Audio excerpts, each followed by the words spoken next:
Bomani Jones, ESPN Radio, also one of the co-hosts for Highly Questionable with Dan Levitard, joins us on the program. Where do you want to start here? You want to start Spurrier, USC? You tell me, Bo. Well, we can start with Spurrier quitting his job.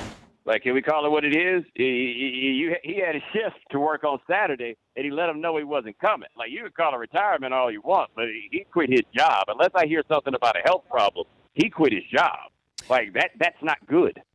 Yeah, that's what bothered me because he's a competitor, and now I'm going to get the other side that says, well, you got to respect the guy who knew when it was time to go. He lost the passion, and I said, well, what if his kids do that? I mean, he's got to coach them. Unless there's health issues, I would want him to coach the rest of the season. So I'm there with you. It's a retirement, but he did quit his job. He did. He also, I do feel kind of like, because he's been in South Carolina so long, that there are a lot of people who don't realize that he's probably one of the most instrumental figures in the last 50 years of college football coaching, because he didn't bring the forward pass to the SEC, but he sure made it a lot more fun. Florida also, as I recall, hadn't won the SEC before he got there, and then it became Florida after the fact. And even winning a division at South Carolina, if he'd won the SEC at South Carolina when they got to that game against Auburn in 2010, that would have been as impressive to me as the national championship at Florida. Like, he is a legitimate transformative figure who actually won at Duke in 1980. As funny as he was and all that stuff, he's really, really important. I still think what he did at Duke is as impressive as anything on his resume, Bo. It's hard. Like, when you think about when he and Mac Brown were there at the same time, and he was killing Mac Brown. He used to call him Mr. Football and everything else. And Carolina's going 0-11, and Steve Spurrier's up there, at the point of winning the ACC. That's crazy. When you look at, from the media perspective, Spurrier, the SEC media days are not going to be the same. I mean, we were trying to figure out an equal to him, or somebody who was similar to Spurrier in his approach to other coaches, other programs. He wasn't afraid to jab. He would poke the big boys as well, Saban, Alabama. Anybody else similar to him? No, that's that I can think of. The other part of it is he could also be really cruel. And part of it, that's part of the humor of it to a certain degree, but it's kind of a Muhammad Ali part of it where we look at the things he was saying at Joe Frazier and it's like, wow, that was really funny. And then you pay attention like, whoa, that's really cruel. Like, you ain't got to do Ray Goff like that. I mean, we all know Ray Goff wasn't a very good coach. He called the man Ray Goof. You asked him if we're going to beat, what do you think about Georgia this year? Is Ray Goff still coaching that team? But I mean, he wasn't talking about me, so it was really funny. But there's nobody else there. And it's in part because there's a threshold of cruelty that he was perfectly content to step over. The Steve Sarkisian story and the role of that video back in August, what role did that play in the final result here? I think they probably could have gotten away with keeping him or figuring something out if that hadn't happened. But once that happened, we all knew what it was. So there's a day that Hayden had to tell him to leave. Once Hayden had to tell him to leave, we knew what it was because of what had happened in August. Now, the question for me, I think what happened in August is going to have more to do with Pat Hayden than it does Sarkisian. Like, I don't see how Pat Hayden still has a job because it's not just that they let Sarkisian keep coaching. Is that he made the jokes about, we'll have him do some up-down as some level of punishment. And then Sarkisian came out and said he was doing treatment that didn't involve him missing a day at work. Like, was it told by a comedian? That sounds like defensive driving. Yeah, and then you hear that Todd Marinovich, who was at that pep rally, said to the powers that be, I'm assuming that's Pat Hayden, that this guy needs help. And here's somebody who knows somebody who needs help, or if you do need help, and that was, a heroin addict. So, Todd Marinovich is saying this. I went and told them that. It just feels like there's enablers here, whether it's Washington or USC with Sarkisian.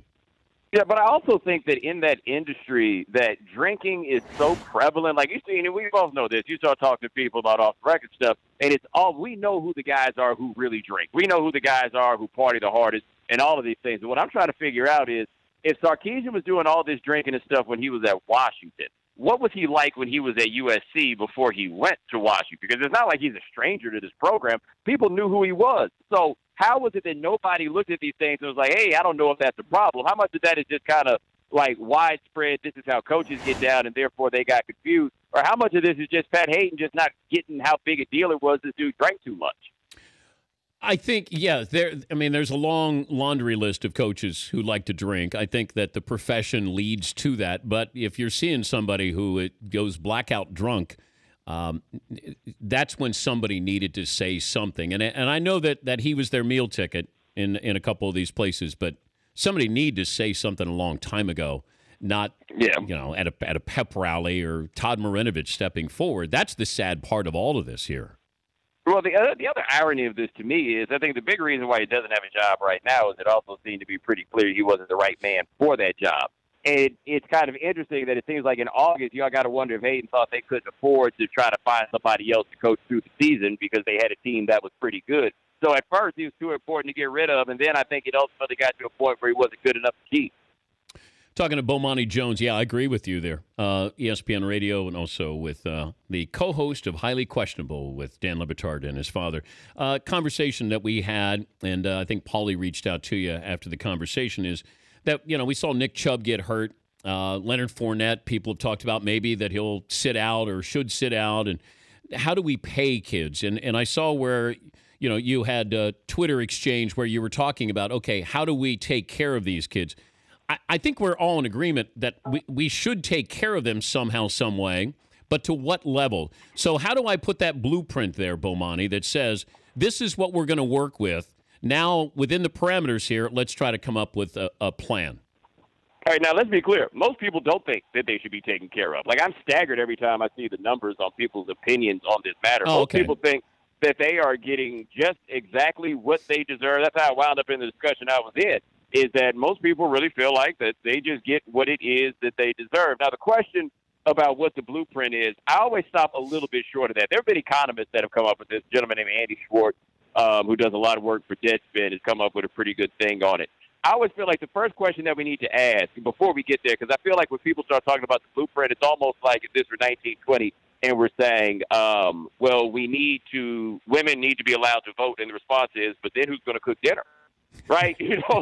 Okay, let's start with the first part. And I think that there is the first thing that I think has to happen before we even get to how to pay is why to pay. And I think that most people that observe this still don't grasp the basic notion of what the risk is that players are asked to incur while literally everybody else makes all the money. Like, the only reason I think we really, really, really have this discussion in the way that we do is that the coaches make millions of dollars. So every time somebody says they don't have the money to be able to afford these things, but coaches always get raised, right? There's money. That's not the reason why it's done. The reason why we're not paying these guys is because people basically just kind of look at them as tools. They're just plugged into this thing. And if you can get away with paying them, then you don't have to. So for me, the blueprint of it really starts with the question of, look at every athletic department budget. How much of the money that they're spending is money that they're spending because they have to get back to zero? Because it's a nonprofit, so you got to get down to zero. You got to, there are no shareholders to pay out, so we got to do something with all the money. So you start there, and then you start looking around and like, wow, this athletic facility is really nice. If you can't pay the players, you build a nice athletic facility to recruit the players. Mm-hmm. Why are the coaches making all this money? Why are there more and more assistants than they've ever been? Because we got to do something with this money, and this is a way to attract the players. So the first move is start chopping some of these budgets down. Once you start chopping some of these budgets down, you'll be amazed at the money that you find. Now, the question then I think everybody asks is, how do you pay everybody? And people often ask me, they'll say, well, are we going to pay everybody the same amount? Well, Dan, I don't make the same amount as you, and I don't expect to make the same amount as you necessarily. Like, everybody else in the world gets paid different amounts of money. It will wind up being the same situation with players. So you have boosters who have demonstrated that they are willing to pay money for players. We know this because they do it every day, right? Like, it's not as though we don't have this ample supply of money that people are just giving away to middlemen because they can't actually give it to the player. All the same sources that drive the game right now could drive the game then. You could make the argument that these other players wouldn't wind up meriting money and that people wouldn't pay them for it. But we have money all over the place right now. It's just a matter of giving it to different people. So we're going to legalize boosters. Basically, I mean, we legalize them now. We legalize boosters when they want to give you money to build something, right? Like, we legalize boosters to do these things all the time. We just don't legalize them to give money to players. Like, my problem that I had this weekend, and this happens all the time, is that one of these guys like Chubb gets hurt and they're laid out on the ground, and people say that they want to pray for him. And I'm like, why are you praying for him now? Like, you had an opportunity to do something to help him when he was standing on two legs, and now you want to pray for him when he's only on one. And I'll never be able to understand the logic behind that, because the reason everybody's so torn up by Chubb blowing out his knee versus, say, Chucky Keaton at Utah State blowing out his knee a year or two ago is that we think Chubb's got millions along the way and he couldn't make it far enough on this voyage to be able to get the money that we know that he was going to wind up getting, which is an acknowledgement that he's being underpaid right now. That's why we pray for Nick Chubb, and it's just a damn shame when Chucky Keaton gets hurt. So we know, like, we're there, we see it, we recognize it, we all feel bad when guys don't get the paycheck, but we just don't view these players really, I think, as humans in a lot of ways because we don't have access to them. Very few people talk to them, and we're just so bought into the idea that what we've done forever is the right thing to do. But we've always been okay with boosters giving money. We just don't want them to give them to players. Yeah. Yeah, there is no simple solution. There won't be, but I do think that there has to be acknowledgement of these players. I do get that. I wonder if we could ever get to the day when you allow them, free marketplace, that you're able to go pro when you want to go pro.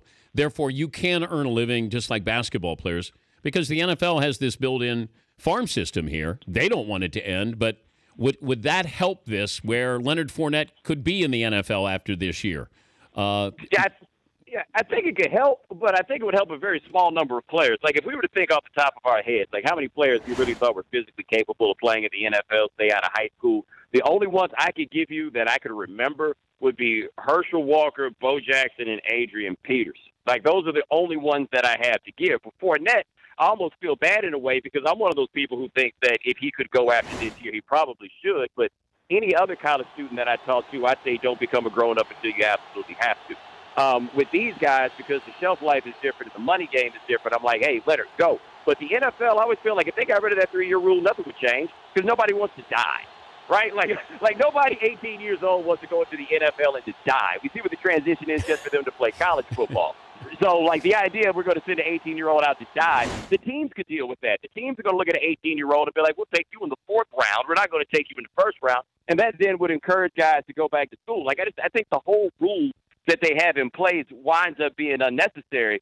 So, like, for a guy like Fournette, where I do think the rules are a little bit different, yeah, why not? If he goes into the draft, they don't have to take him. This isn't like basketball. Where basketball, you get a 7-footer with him upside down the line. The chance of him being a star and transformative is too big for you to pass him up. Like, nobody wants to be the team that passed up on the chance to take Kevin Garnett or the chance to take Tracy McGrady. Like, nobody wants to be that team.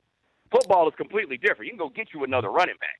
Easy. So you don't necessarily have to take Leonard Fournette in the 1st round, and it's not as risky to the teams. But I just don't. This is the only place in the world where we know guys put in real work, and we try to justify the idea that they shouldn't get paid for it. Nah, you get to go to class. I wish somebody would try to pay me with class. Take a deep breath. Good to talk to you again, Bo. Hey, man, I appreciate it. You guys have a good one. All right, Bomani Jones, ESPN Radio. Also, Dan Le Batard's highly questionable. Bo's always fun.